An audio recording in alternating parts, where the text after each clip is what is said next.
we're going to talk about generational crowding. And in chatting with Fraser, it's my understanding that this topic is of importance, especially on the social media front and things. So I want to be very interactive. So as we're chatting today, if there's something that I'm starting to glaze over and you want to take a deeper dive on it, let's go ahead and take the deep dive in.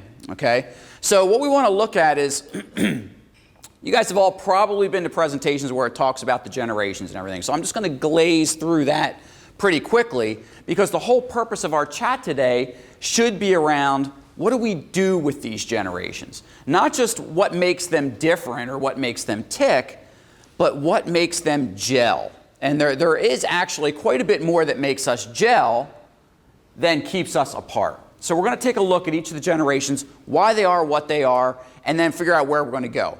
So as you're going through this, I want you thinking, just keep in mind, who is in your workforce? As we define out the generations, who do you have? Do you have 4 generations, 5, less? What is it that you have? And then we'll talk about that.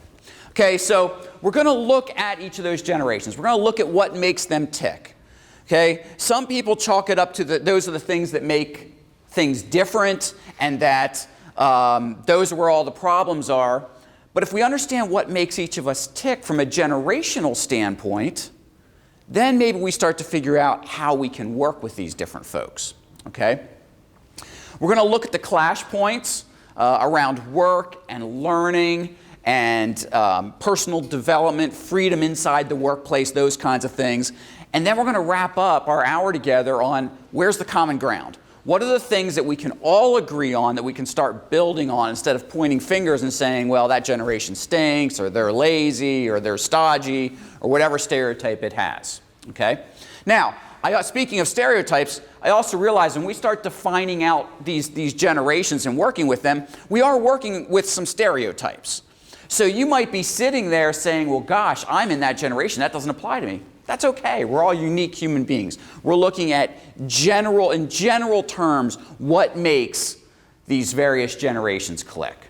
Okay? So here's why we should care. Ultimately, if we get the generation thing right, we should see about 44% higher retention rate. There's less stress in the workplace. There's more of a sense of you are a coworker with whom I'm engaged to solve problems for our patients. And not this, oh, you're a youngster, or you're an oldster, or you're from that generation over there and I can't work or interact with you. Retention is huge. So a lot of times I talk with folks and they'll say, Ed, we've got a recruiting problem. And the more I dig in, I find they don't have recruiting problems.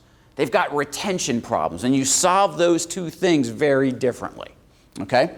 Next thing is that your previous speaker talked about, you're in the customer service business. We see customer service go through the roof if we can get the generation thing correct. Again, the theory being, if people are happy working together and they're happy in their work environment, they take care of the customers. So I don't think that's a hard algorithm to figure out. Okay? We can't expect our employees, if they're not happy, to put the happy face on every day and take care of our customers. It just doesn't work that way. Okay?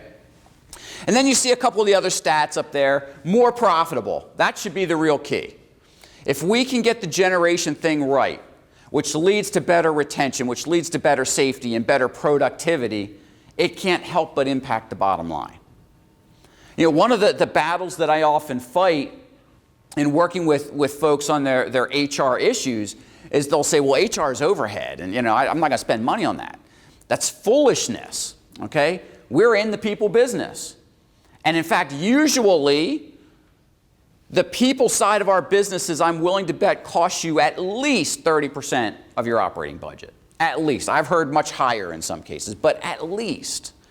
And so that's usually the single biggest chunk of our budget money. Why wouldn't we make sure we're getting that correct? And that's really the importance of what we're going to talk about today.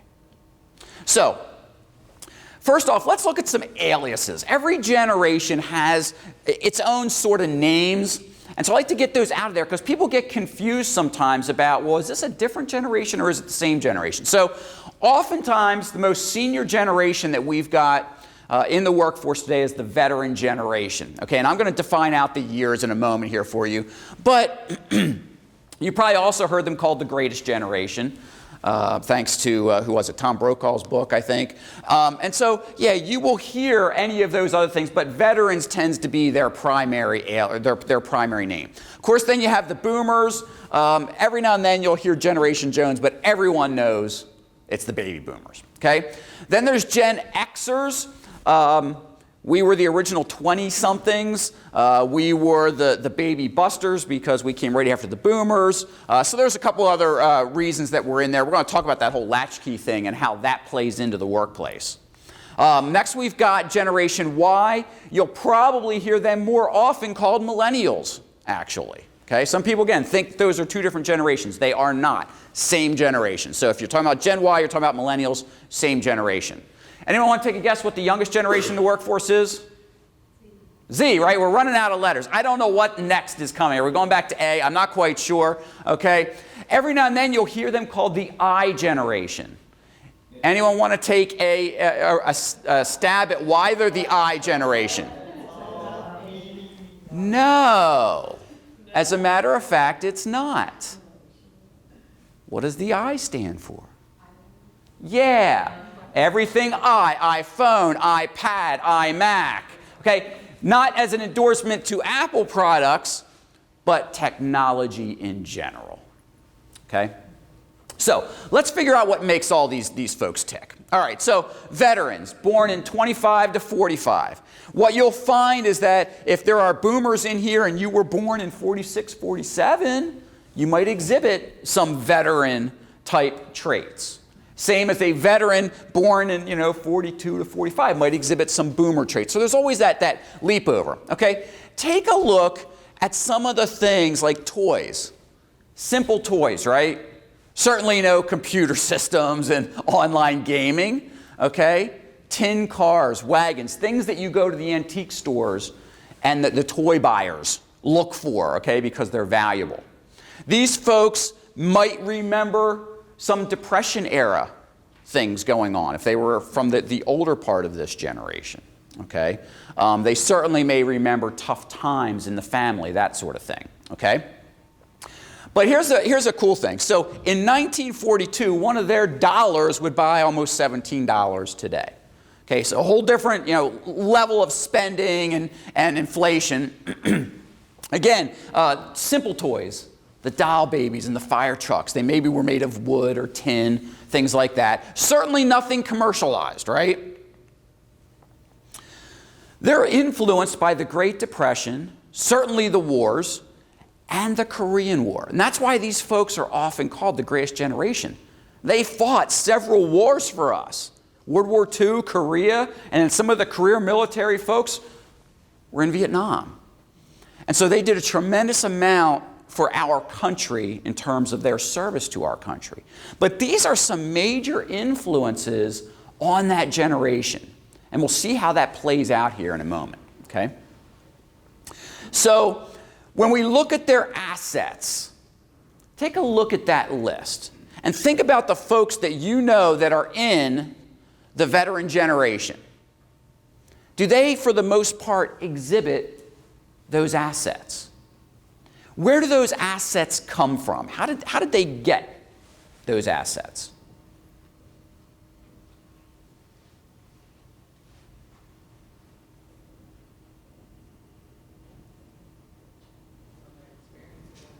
Okay, from life experiences. So their time in the military, their time in the wars.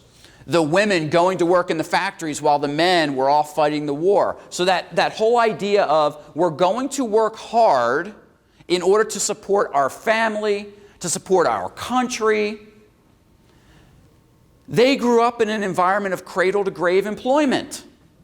If you worked hard and you were with a good company, you had a job for life. Loyalty was huge on both sides of the equation. I don't have that anymore. Okay? Now, just like they've got assets, they also have some liabilities. All right?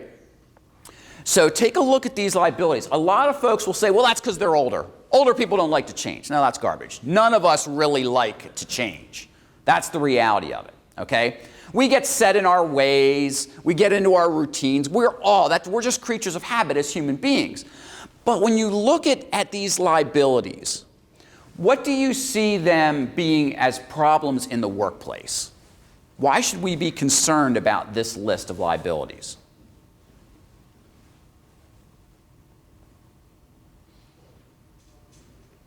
They're not going to point out problems.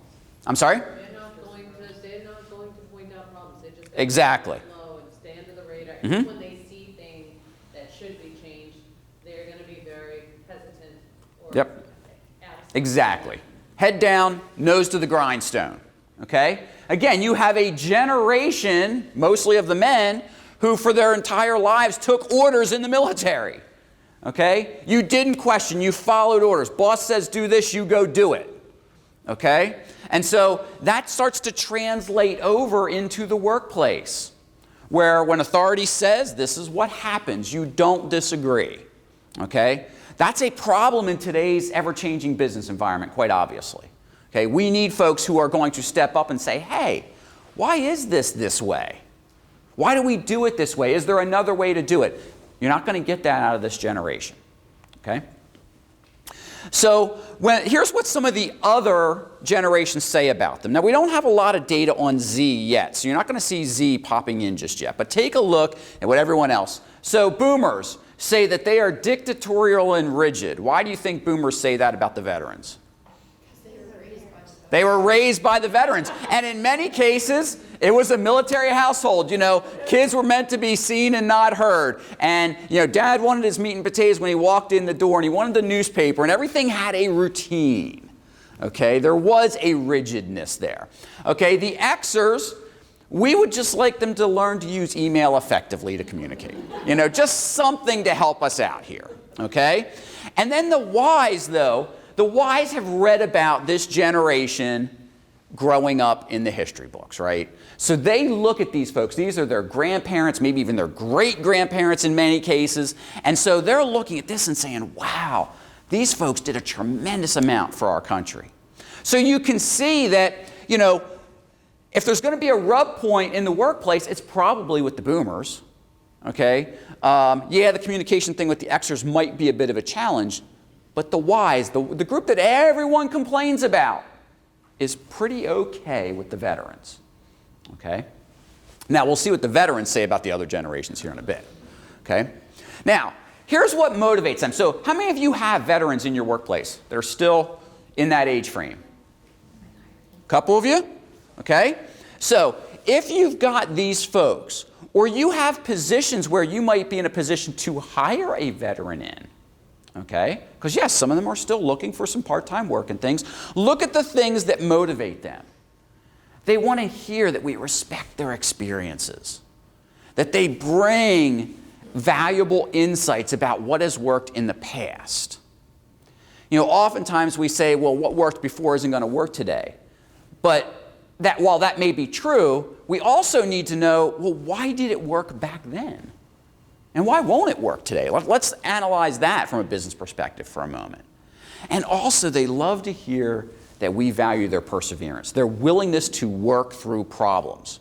So while they're not going to buck the system necessarily and create a conflict and raise their hand, when they're presented with a problem, they work hard to work through it. And that, again, comes back to the things that their generation led on a social scale for us with the wars.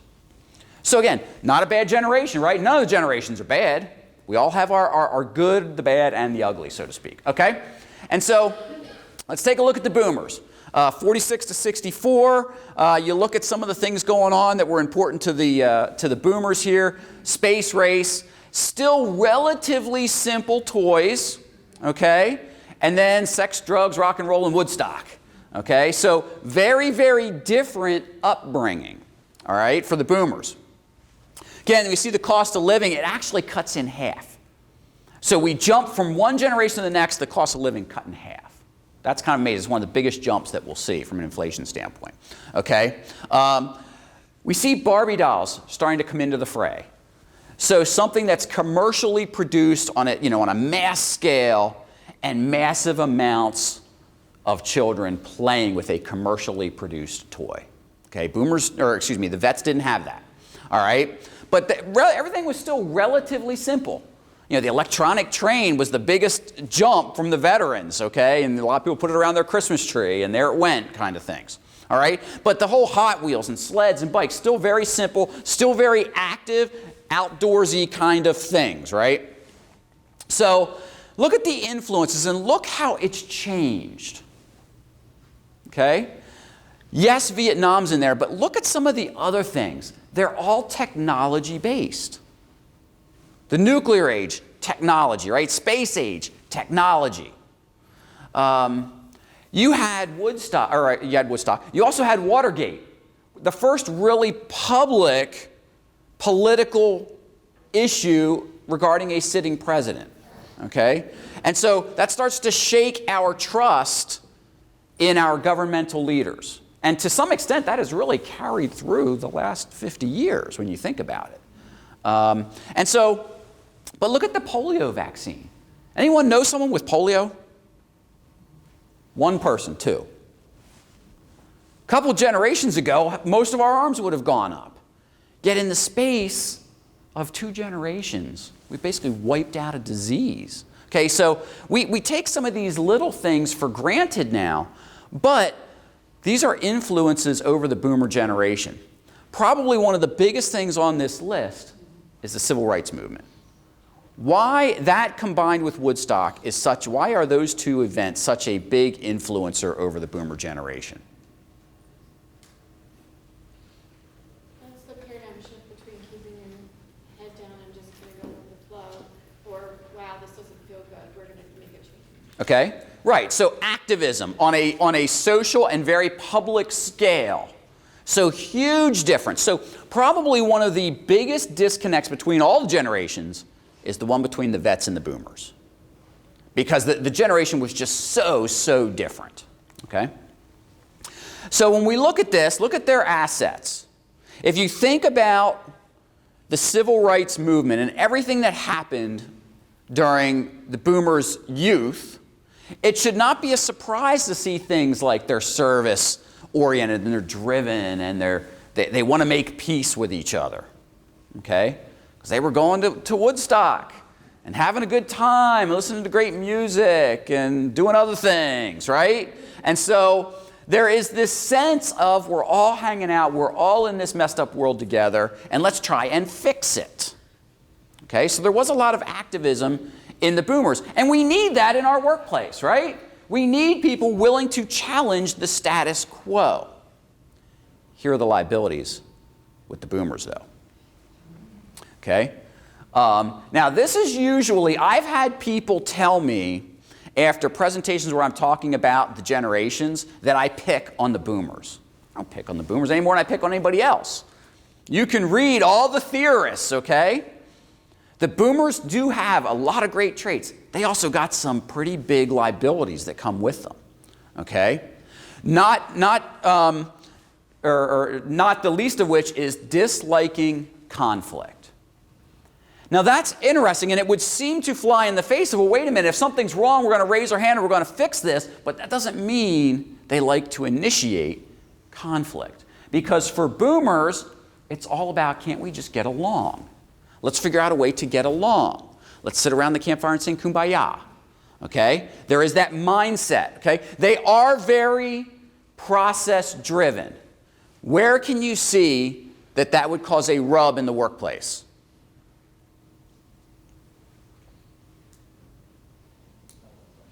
What's that?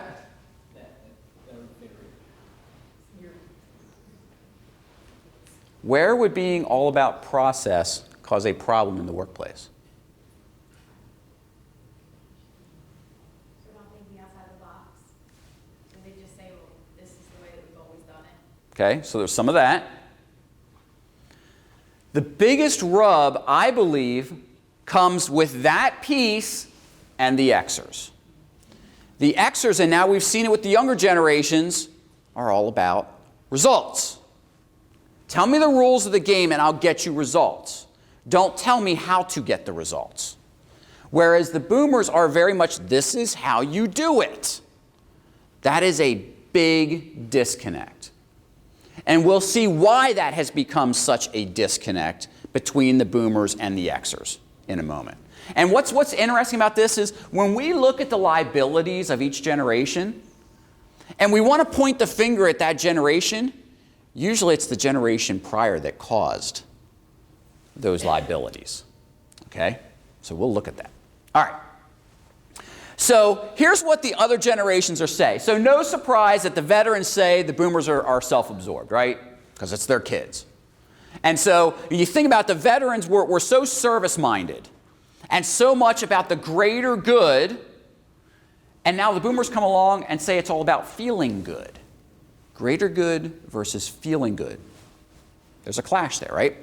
The X's, we look at you and say that you're very self-righteous and you're workaholics. We have to understand, and boomers, you need to accept the fact, you guys created the 60-hour work week. It did not exist prior. It didn't. Okay?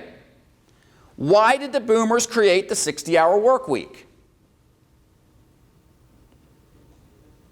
Well, okay. But let's not call names now.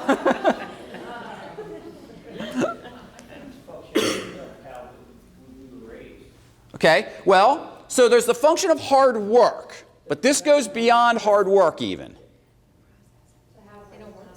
To have what they wanted. They wanted the toys.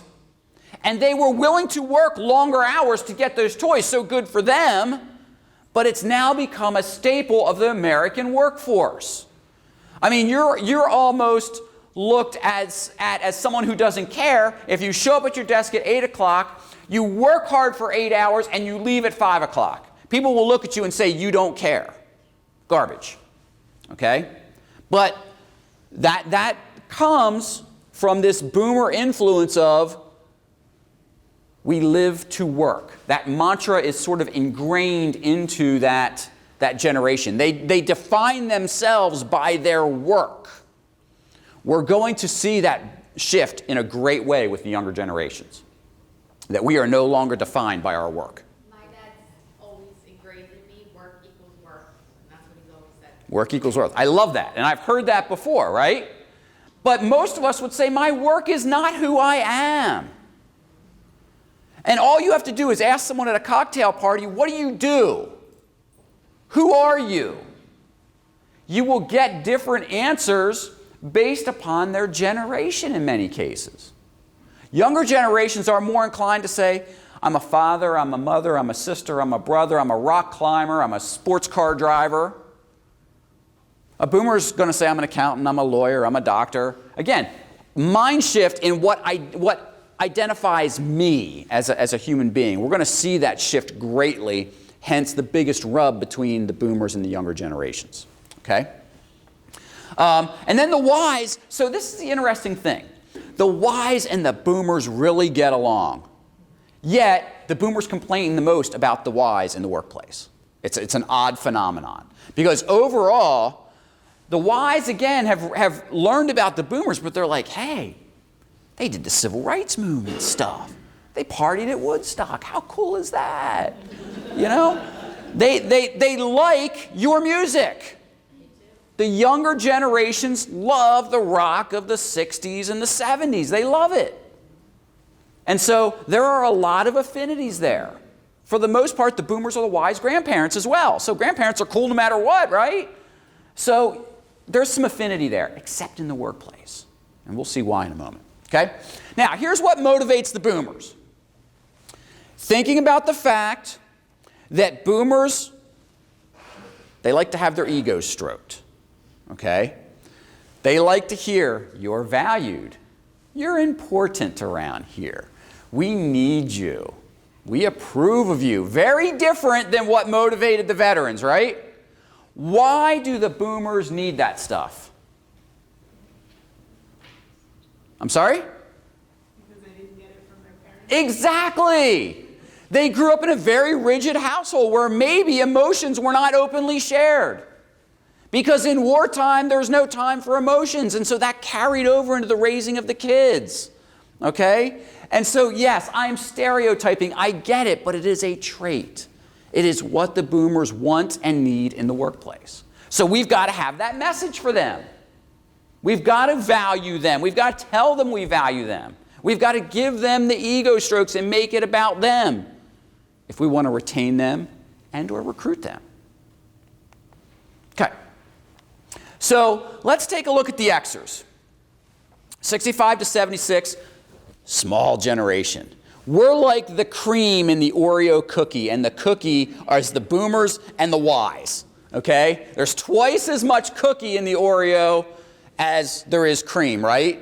And so that's the Xers. Now, I happen to like the cream, but I'm also an Xer. So, you know, I think we're important. I mean, what's the Oreo cookie without the cream? But we are the forgotten generation in the workplace.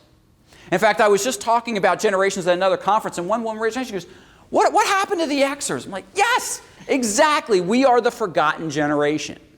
And it's because we're so small.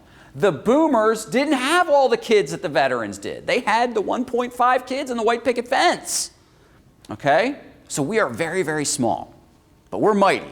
Okay? So again, we see the cost of living continuing to rise. Look at the toys now. Okay? So Rubik's Cube, huge. So I'm an Xer. When I was in middle school, everyone had Rubik's Cubes. Either full size or the mini ones attached to your book bag. Everybody had them. You know, and there were the cheat books on how you could solve them fast and all this stuff, and you know that was just a thing, right? But Rubik's Cube is technology. The way that thing was put together, that's technology.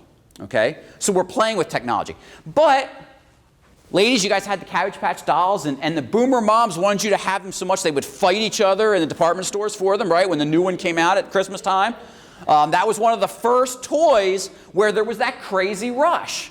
At Christmas time, I want my kid to have a Cabbage Patch, and she wants this particular Cabbage Patch, and I'll beat another mom up to get it for her. Okay? Now it's almost common at Christmas time when there's a hot toy, right? You know, you look at the Walmarts and people are going crazy over the latest thing. But that was one of the first toys that this happened for. Okay? But then, now, video games start to come in. Admittedly, it was Pong. Okay? We understand this. But did any of you play Pong when you were kids? Was it not cool to sit there on the TV and have two little things do this and a ball go between them? I mean, it's simple, but yet it's a technology leap. It's led us to where we are today. And it makes the Xers more adaptable to technology. Now, nowhere near the younger generations, but we are adaptable to technology, okay? We also start to see the impact of pop culture on our toys for the first time. Okay, we get beyond the commercially produced Barbies, although obviously they're still here. We get into the $6 Million Man had a doll, and the Bionic Woman had a doll, and Planet of the Apes had figurines. And what was that little movie in the late 70s that came out that's still around today? Star Wars, okay?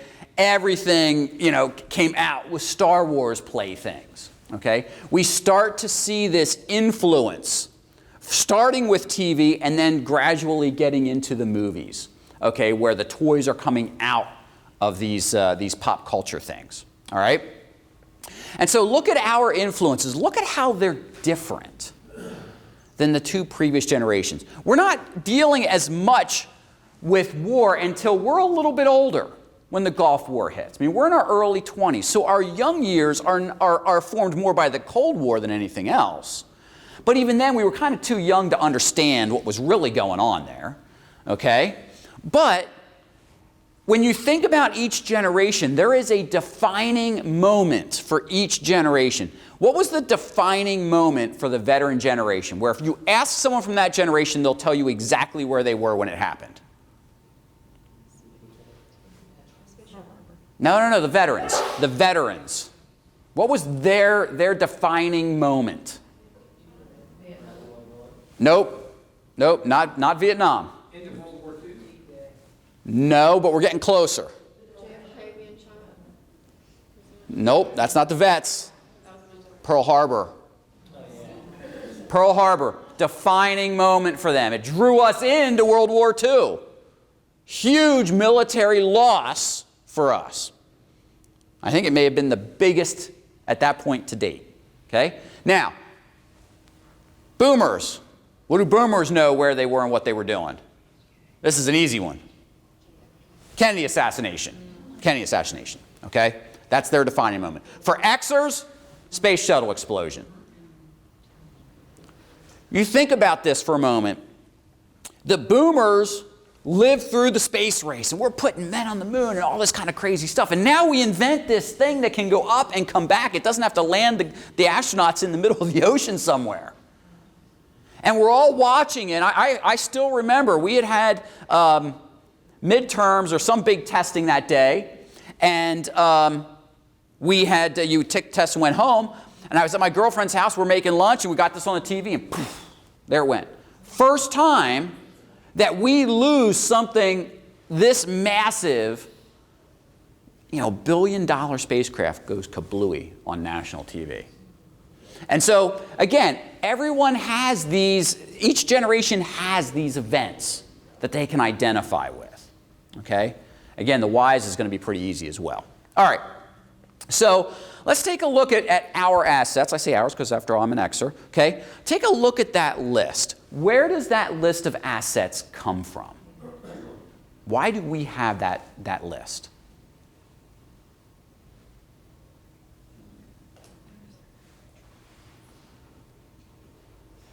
And I'll give you a hint. It's something the boomers did to us because they were our parents. Exactly. Boomers, again, think about this. They wanted their toys. They start sending, that sounds very sexist. The wives start going to work because they want to go to work. Okay? And so you have dual income households. So as kids, we got off the school bus. We were the latchkey kids, right? We had the key to get in the house. And we had to do our homework. Maybe we had to do some chores around the house. I know I had to start dinner. We had responsibilities around the house. And generally, we had 1.5 kids. So you probably only had a couple of siblings. And in my case, I was an only child. My parents achieved perfection the first time. They didn't have to keep going. See, that's, so I'd come home and I'd have this list of chores. And in the summertime, when I stayed home, can you imagine in 6th grade, summer after 6th grade, I was allowed to start staying home by myself all day long. I mean, God help us if we let our kids do that today. They'd be kidnapped, they'd burn the house down, so I don't know, something would happen to them, right? But nothing happened to us, okay? So when you look at this list of assets, it comes from the fact that we had a lot of time on our own, okay? We solved our problems, we figured things out, we take off and play, and just as long as we were home by dinner, parents didn't really care. Any of you guys watch Stranger Things? Stranger Things fans? Okay, I tell my daughter, and I teach at college campus, I'm like, that was my childhood. I mean, those kids are a little bit younger than I was at the time frame, but that was my childhood. You got on your bikes, you took off, and you had adventures. Now, we weren't killing demogorgons and stuff like that, but, we had our adventures, okay? Here are the liabilities. We have them too, as awesome as I think our generation is, okay? We are very impatient. Why are we so impatient? Why are we so impatient? If I had the answer, I wouldn't be so impatient.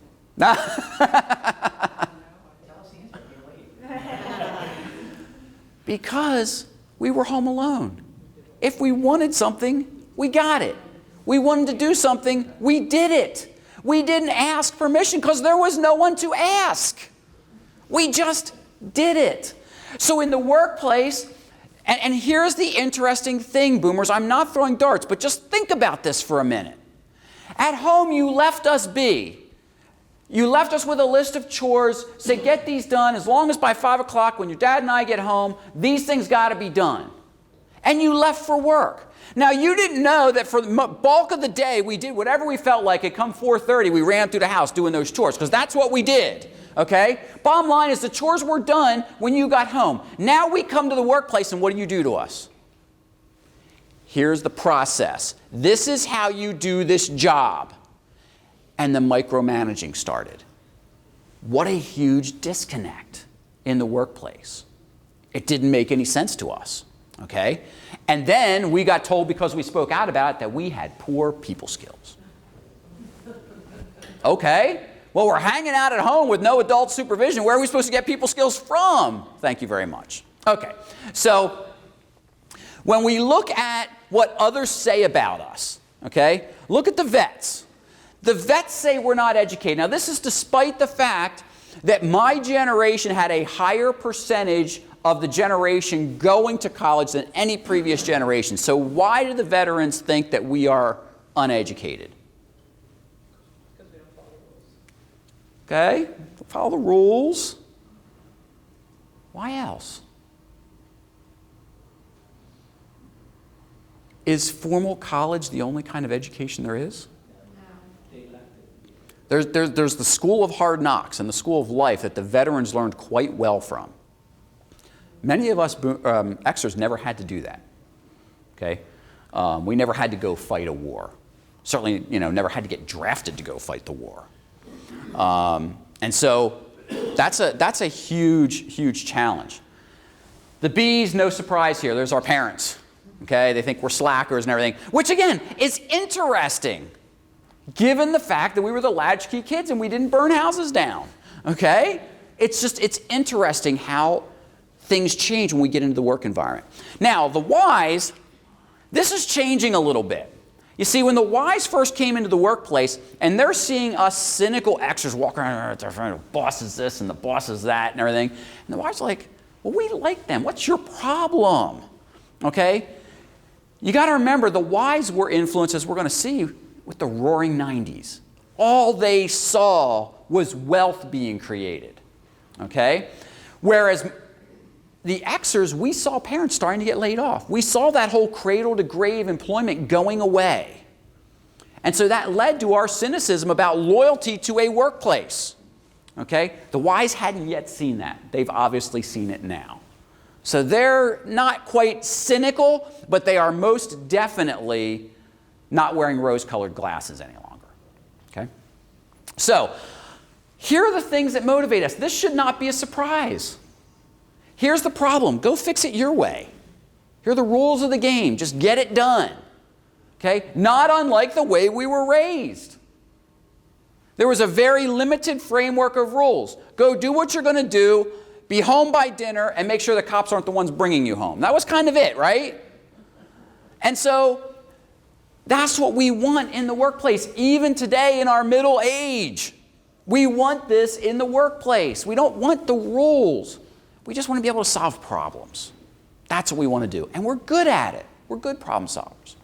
Okay, let's look at the millennials now. Okay? Again, we see the cost of living continuing to go up. No surprise, we're getting closer to present day. Look at how the toys start to change. We get the gaming systems now. Nintendo and Atari, where, oh my gosh, you buy the Atari set and you start plugging games in and you buy one thing and now there's hundreds of games available to you. And now how that's fast forward through Sega and all the handheld devices and everything. Okay, these guys, these generation, they love technology. They've had it darn near since birth. They don't remember a time before the internet. Think about that for a minute. They don't remember that. Okay? Late 90s, these folks are tiny little kids till they're starting to realize, hey, wait a minute, there's this thing called the internet. Excuse me. They're in their formative high school years, and then the Z's come along, and they don't remember a time either. Okay? So I'm getting ahead of myself there. But look at the popular toys. All right? We see the Barbies are still in vogue. Skateboards make a big comeback with this generation. We get the influx of the movies with Star Wars and everything, and that continues today, right? I mean, when you have a blockbuster movie, you're already seeing what's going to be in the Happy Meals and everything. So it happens. Although now we're starting to see the digitally created movies taking over. And all the Disney Pixar stuff and DreamWorks movies and things. And they're making their way into mainstream toys. All right? So think again now, take a look at their influences. Okay? Biggest influence for the Ys. Or biggest event for the Ys. Come on, this is an easy one. Unfortunately, yes, thank you, 9/11. For the most part, they remember, except for the ones that maybe were on the upper edge of this, they remember what was going on that day. Most of them were in school, right? What was going on that day? That was their big event. Okay? I'm sorry? Yep. Yep. And so, but look at everything else political up here over the influences. We got the whole Clinton thing going on. I mean, my two daughters were young, and I would have to turn the news off because I didn't want them hearing what was on network news, for Pete's sake, at 7, 8, 9 years old. Okay? We get into all the wars in the Middle East, and we see communism going away. So they're living a youth that is in a world that's in upheaval right now. Like everything that was so stable before, like we didn't like Russia, they didn't like us. That was just there. It had been there since the end of World War II, right? All of a sudden, that's starting to go away. We've won the Cold War. The Soviets are breaking up. Their empire's falling apart. Okay? They're influenced by this stuff. So look at their assets. If you look at this list and think about what we talked about with the boomers, there are some similarities here. This idea of collective action and optimism for the future, that we can change things. It's there. That's why these two generations get along so well, at least outside of the workplace. Okay? Obviously, they're very techno-savvy, and they call themselves good multitaskers. We know there is no such thing as truly multitasking.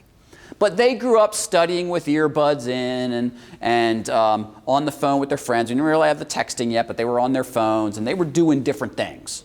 Okay? So they can do all those things. But take a look at their liabilities. Because they grew up in an age where like everything we touched just turned to gold, they didn't know a lot of heartache until really the Great Recession hit. And then they got the cold hard truth hit to them, like, whoa, things aren't always great. Okay? And so they do struggle handling people issues. And why do they struggle with that? Especially the younger wise still. Why do they struggle handling people issues?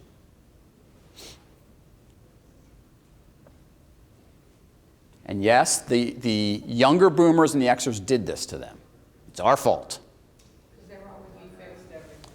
We fixed everything. We solved their problems. Oh, little Billy's getting bullied. I'm calling his dad. Instead of saying, you know what, go out there and punch him in the face next time, I'm going to call his dad. Okay? Now, I'm not making a judgment over which is right or wrong. I'm just saying it's different. Okay? What else did we do to them? We gave them everything, including participation awards. Because we don't want little Susie's precious ego being shattered because she's not the star of the soccer team. So her team went 0-49 for the year. Here, guys, you get the participation award. Everybody gets a ribbon. Okay? And then we wonder why in the workplace they do the littlest thing and their hand goes out. We did it to them. The things that we complain the most about the younger generations, we have done to them, and we have to own that stuff. Okay?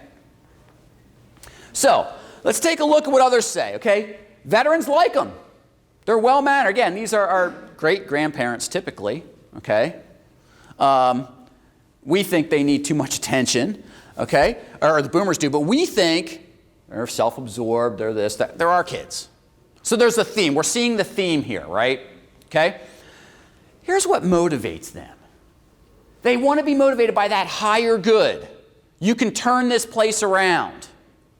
We've got some cool gadgets around here. I mean, I remember, 15 years ago even.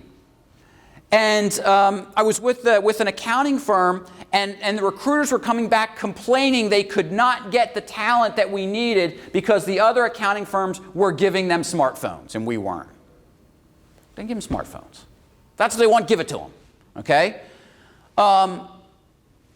Because that was a sign of creativity.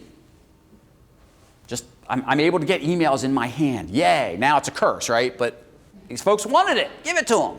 Okay? So we have to think about those kinds of things. So the wise make up probably at least half of your workforce right now. Okay? And so if you're not catering to them, you're going to have a problem. Your recruiting and retention messages have to be centered around those whys. They're the future of your workplace. Now, what disturbs me is that you go to these sessions, and I've seen, like every conference I go to, I see sessions, how to engage the millennials.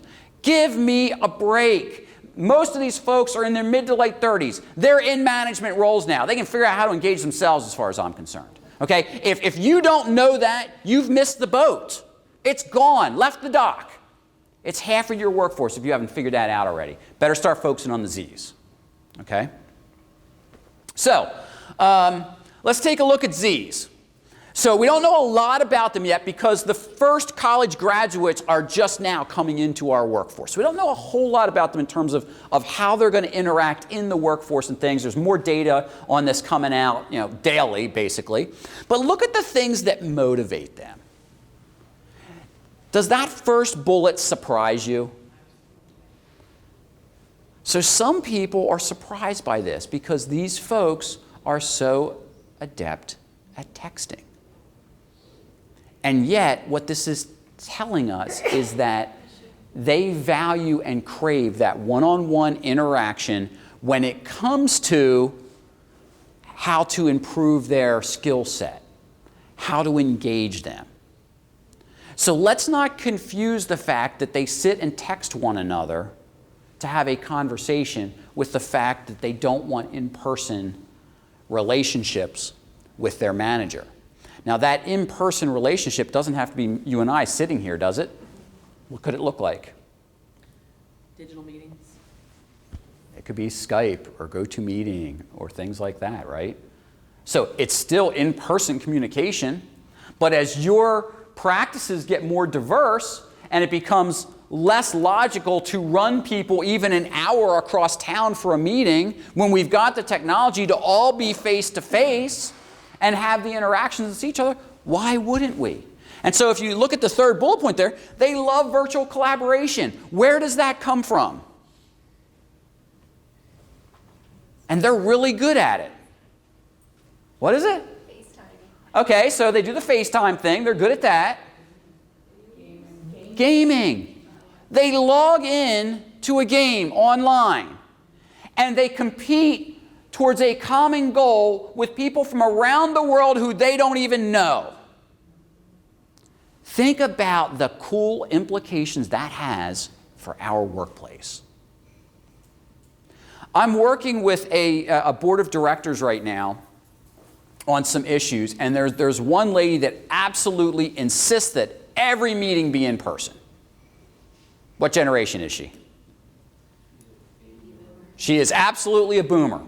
This board is struggling to recruit new people in because even the Xers, but certainly the Ys, and they're trying to get some Zs onto their board, are saying, wait a minute, no, I'm not driving an hour to donate my time. I'll be more than happy to get on a GoToMeeting with you, though. We'll all see each other's smiling faces. And I'm telling you, this one lady is just, she's like drawing the line in the sand. That's not how you manage. That's not how you get things done. If we can't see each other, we can't get things done. But you can see each other. It just happens to be through a screen, but you can see each other. Are your medical practices at least thinking, looking about the implications of telemedicine and what that might mean and what that might look like?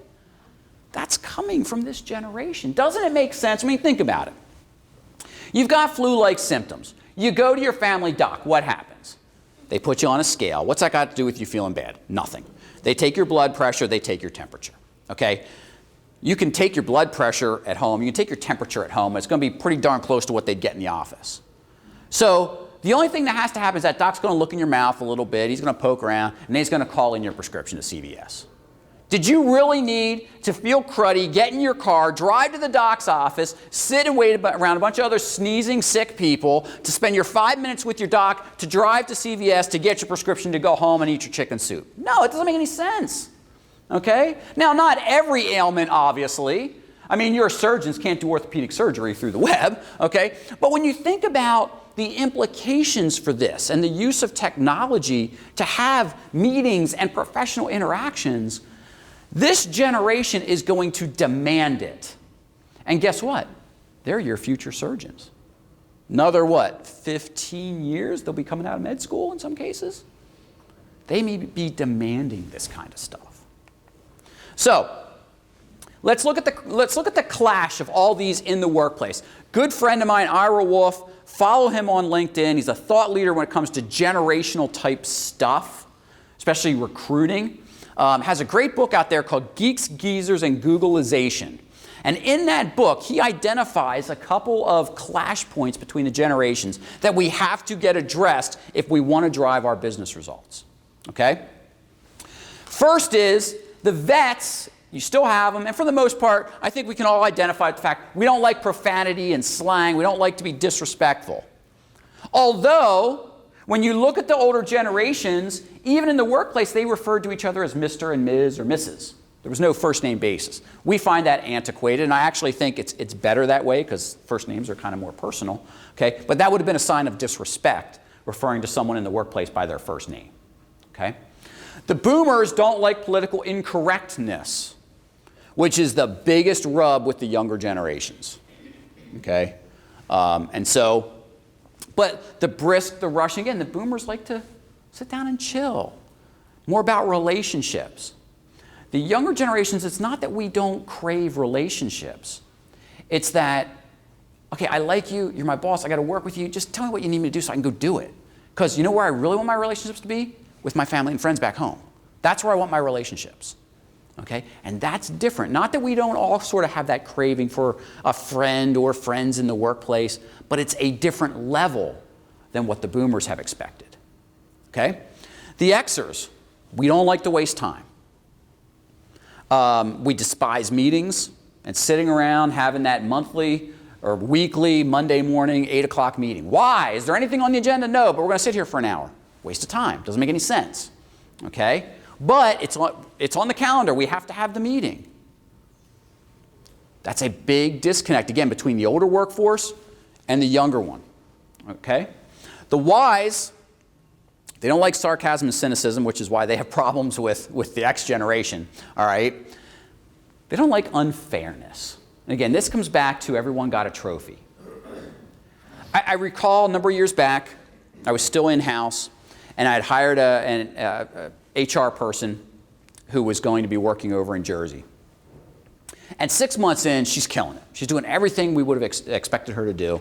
And so I went back to the partner I reported to, and I said, hey, I'd like to give her a bit of her annual raise early. Because she's well ahead of the learning curve. Got approval for it. It was like 1.5%. Not much, but it was, again, she's getting it 6 months early. Okay? So I sit down with her, I thank her, you're well ahead of the curve. I'm going to give you, normally we wouldn't do this. Normally you'd have to wait a full year to get your first raise. I'm going to give you 1.5% now. The next day she calls me and she tells me she wishes I hadn't even given it to her, that was insulting. That if she's doing so well, why didn't she get the full raise? Right? Now we had to have a monetary talk about this. Like, what is the compounding effect of that 1.5%? Okay? But that was perceived as unfair to her. All right, I'll take your raise. I'll put it in my pocket. Because every little penny counts. So let's look at work. What is work and how do we define it is different between the generations. And just take a look at some of these things. The first one being, is work a place you go or is it what you do? Those are two different things. For the last 19 years, I have worked from a home office, either as having my own practice or even my last in-house assignment, I was a remote employee. My children have no concept of dad getting up, leaving the house, going to work, because my oldest don't remember me ever doing that. Okay? Think about that as what that does to their thought of what it means to, quote, work. Okay? And so for those of us that maybe had parents or know people that are remote employees, what does that mean for the future of our workplace? Can you have remote work? Yeah. Can you have remote employees in the work that you do? I better see every head in here shaking, because you absolutely can if you choose to do so. I heard someone at another conference, very similar to you folks, orthopedic practices, and I got into a chat with one of the participants because she said, we've got to have, kind of butts in seats, basically is what she said. I said, why? Why do your medical coders got to be sitting there? Why can't they be remote? She says, well, the docs want to see them. I said, then the docs are your problem. Now, having that discussion with those docs, different story, right? But you have to admit, you have to call the problem what it is. If the problem is with the docs, then how do we educate the docs that it makes more financial sense for people to be sitting at home coding than us spending overhead having them in our building in a room outfitted like this with computers and electric and HVAC and everything else? Doesn't make a lot of cost sense to do it. So what we have to think about is whether or not we're willing to open our minds to this idea of things like, where do we work? Does when we show up and leave even matter in our job? Do I have to be sitting there from 8 to 5? Some cases, yes, you've got to have a receptionist. But more and more places are going to automatic check-in type stuff. There's not even a smiling face there. So we got to rethink even the receptionist, perhaps. We are our own worst enemies with this clash point. All we need to do is ask, why not? Why can't we do this? And look at all the silly reasons that we give ourselves. Okay? Next clash point is communication. And that comes down to technology. Okay? How are we communicating? What are we forcing our people to do? Are we sitting in meetings? And that's one of the other clash points. But how are we disseminating information throughout our organization? If you think that sending mass emails is cutting it, let me tell you a little secret. It's not. People are not reading it. You would be probably scared if you mass emailed your workforce and put red receipts on there. How many of them probably wouldn't even come back? And actually all that does is what? Shows I opened it. I opened it because I saw the red receipt and then I deleted it anyway. If we could time how long I spent in that email, much like you can get out of a website, that would be some cool data to have. And I think you'd be scared, quite honestly. Okay? Meetings. Please don't hold up progress on stuff because you can't get people together for a meeting. Doesn't matter. We've got virtual tools. We all have them. Most of them are free, for Pete's sake. Just because someone's on vacation, don't postpone the meeting, which holds up the project. Again, the younger generations are used to getting online whenever they want, working on this game, even though not all the other players are there. They can advance the game. That's how they view the workplace. Help me advance the ball, even though everybody else isn't there. Let's stop slowing things down because of process. All right? Learning.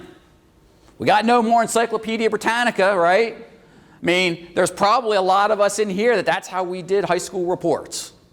We either went to the library or if we were lucky enough, our parents had the encyclopedias and we pulled it out. Long gone, right? In fact, most young people today, if you said, hey, go get the encyclopedia, they'd be like, huh? They don't even know what it is. They might acknowledge Wikipedia, okay, but not an encyclopedia. Different. How we learn is different. How we want to learn is different. We don't always have to come together like this in formal training. Sometimes it can just be on-the-job learning. So we've got to tailor that to folks and how they want. The younger generations want that kind of on-demand. I want to learn when I want to learn things, the webinars and such. Okay? So look at this common ground. We all have similar values and thoughts around family and how important that is to us. We show it differently. But that's a big common ground. We all want respect in the workplace. We all want trustworthy leaders. And all of us are a little shaken by change. So we've talked about the differences, but those are profound similarities that we can build on in the workplace. So my final point is that loyalty depends on context. What does it mean to be loyal means different things to the generations. And we've seen that as we've talked through them. So someone is not being disloyal to you if they want to work remotely or they want to have flex time. It doesn't mean they're not being considerate of your workplace. They're looking at how they can better serve you and meet their personal needs. And I don't think there's anything wrong with that. We all want feedback. Just in whether we're getting it one-on-one or virtually, doesn't matter, but we all want that feedback. In your handout, there's a note on what's called the ACORN model, and it's going to give you some ideas you can take back right away to start bridging the gaps and building on this common ground. So be sure you go out to the conference website and pull down the presentation, because there are a couple of nuggets out there for you. I know we're right up against it, so I will stay after and take any questions you might have. But thank you so much for your willingness to chat and engage, and I hope you enjoy the rest of the conference.